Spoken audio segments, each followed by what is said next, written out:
Isa na namang kakaibang ideya kung paano magtanim ng pipino sa ating bahay o di kaya ay sa ating hardin. Ang ideyang ito ay galing pa sa ibang bansa.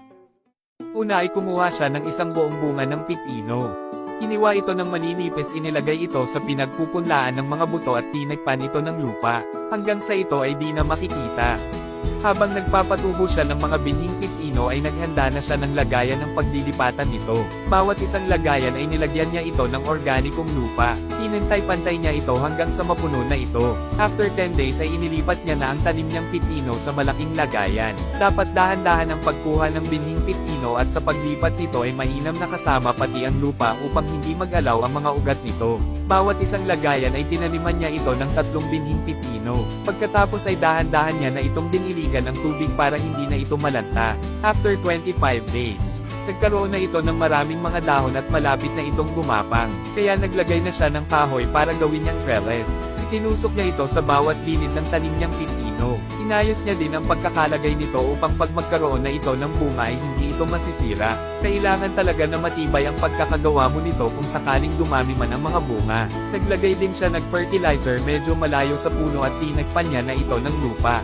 Sunod naman ay naglagay din siya ng dinurog na eggshell sa ibabaw nito. Ang eggshell kasi ay mayroong phosphorus, potassium, at magnesium na nakatutulong sa pagpapalaki ng halaman. At nagpaparami din ito ng mga bunga. After 45 days, nagkaroon na ito ng mga bulaklak at mga maliliit na bunga. Kung makikita nyo ay naglalagay siya ng bumubulang kemikal sa mga bulaklak at mga bunga. Ito ay ang insecticidal soap. Ito ay nagko-control ng mga peste sa mga pananim.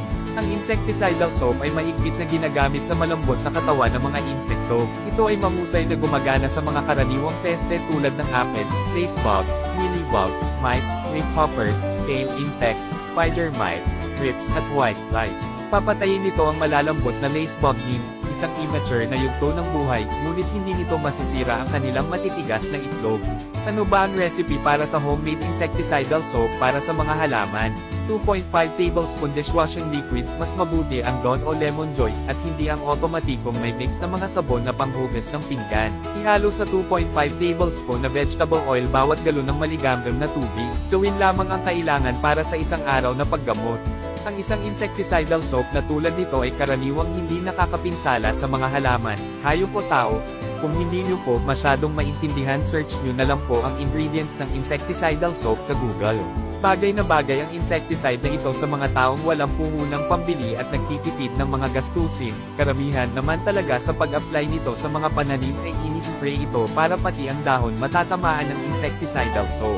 Ang paghahalaman ay nagpapabuti ng tibay at lakas, binabawasan ang mga antas ng stress at nagtataguyod ng pagpapahinga. Maaari rin itong magbigay ng pagpapasigla at interes sa labas. Ang pagiging nasa hardin lamang ay maaaring lumikha ng isang pakiramdam ng kagalingan. Sana ay nagustuhan nyo ang ginawa kong video. Kung nagustuhan nyo ay please heart and follow my page Vegetable Garden. Maraming salamat.